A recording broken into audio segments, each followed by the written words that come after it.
শীত মানেই পিঠা খাওয়ার দিন, পিঠা খাওয়ার ধুম। শীত চলে গেলে আর পিঠা খেতে ইচ্ছা করে না। হ্যাঁ, আবার বর্ষা পড়লে তখন পিঠা খেতে ইচ্ছা করে। তখন মাঝে মধ্যে ঝাল পিঠা, পাকান পিঠা এগুলো ভালো লাগে। কিন্তু এখন এই যে রাতে আমার মেয়ে রোজা মানে আজকে রোজা ছিল, আজকেই শেষ। তো হচ্ছে বলছে যে, "আম্মু ভাত খাবো না, আজকে ভাপা পিঠা করো।" তো এই যে বাসায় নারিকেল ছিল, তারপরে গুড় ছিল। এগুলো বাসায় থাকলে তো পিঠা বানানো সহজ। আর ভাত খেলেও খাওয়া, পিঠা খেলেও ভাত খাওয়া। ভাপা পিঠে খেলে তো ভাপা পিঠা খেলে তো ভাত খেতে হয় না। তো এই যে করলাম রাতে, আজকে রাতে ভাপা পিঠা করলাম, খাওয়া হলো।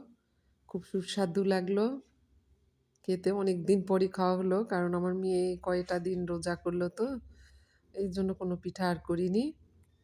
আর আস্তে, আস্তে আর করবও না, কমিয়ে দিব। এখন শীত কমে আসছে। এখন আল্লাহ হাফেজ।